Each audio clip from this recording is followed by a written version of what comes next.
When we talk about abortion law in India, it's not just about what's written down in some law book. It's actually a living, breathing thing that's constantly being shaped in courtrooms and even challenged by global health standards. So today, we're going to dive right into that tension. And this whole situation brings up a really fascinating question, right? It's pretty much the core of what we're talking about today. What actually happens when a country's law isn't the final word? When judges start drawing new lines completely outside the official rulebook. Well, let's get into it. Okay, so before we can really get into how the rules are being, well, bent, we've got to understand what the rules are in the first place. And it all boils down to one key piece of legislation. That's the Medical Termination of Pregnancy Act, or the MTP Act for short. The easiest way to think about it is like the official playbook for abortion in India. And pretty much the entire thing is built around one single, super critical factor: time. Right. So how does this playbook actually work in practice? Let's break down the specific timelines that it lays out. So, the MTP Act basically sets up this two-step system. For a pregnancy up to 20 weeks, you need the green light from one doctor. Simple enough.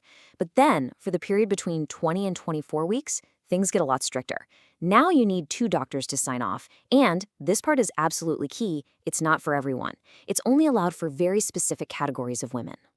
So, who are we talking about here? Who are these specific groups? Well, the law makes this special exception for some of the most vulnerable people you can imagine: minors, survivors of rape, and other similar categories.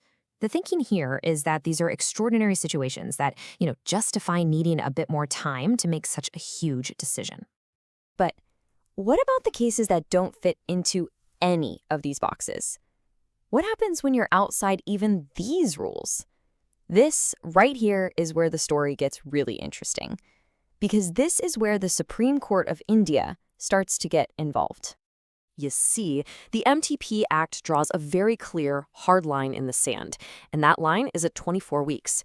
As far as the official rulebook is concerned, once you cross that line, a legal abortion is just off the table. That's the limit, full stop.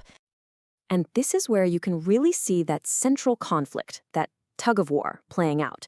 On one side, you've got the law itself, rigid, with its strict deadlines. And on the other side, you've got the judiciary, which is essentially creating these little escape hatches, these exceptions, not by changing the law, but by making decisions one individual case at a time. The Supreme Court has been using this very specific phrase, in very exceptional cases, to basically carve out a path for abortions even after that 24-week deadline. Now, this isn't a free-for-all, not by a long shot. It's more like a very narrow doorway that only the court can decide to unlock when it's faced with a truly extraordinary situation. So what counts as exceptional? Well, we're talking about truly heartbreaking situations. The courts have stepped in for minors or for rape survivors who just couldn't come forward any sooner. And they've also granted permission in cases where there are significant fetal abnormalities, situations where continuing the pregnancy would cause the mother just unbearable mental anguish. Okay, so we've got the law and we've got the courts creating exceptions. But there's a third major player in this whole conversation that we need to bring in, and that's the global perspective from the World Health Organization, the WHO. And the WHO's advice? It's incredibly direct, and it's completely different from India's law. They basically say that from a pure public health perspective, you should get rid of all gestational limits. All of them. Period. Their entire argument really rests on two main ideas. First, they say we should completely decriminalize abortion. In other words, treat it as a healthcare issue, plain and simple, not a crime. And second, get rid of those time limits to make sure care is fair and accessible for everyone, no matter when they need it. So what we're really looking at in India right now is this fascinating dynamic tug of war. You've got these three powerful and, sometimes competing ideas all pulling in different directions. And this really sums up the whole situation perfectly. You've got the law, with its hard and fast rules.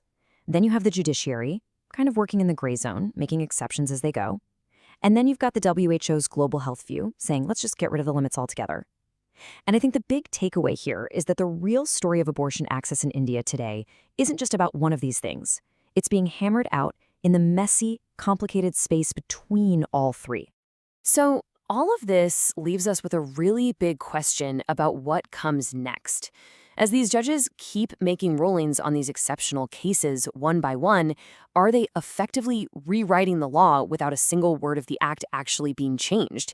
It makes you wonder, right? Where does India's abortion law actually go from here?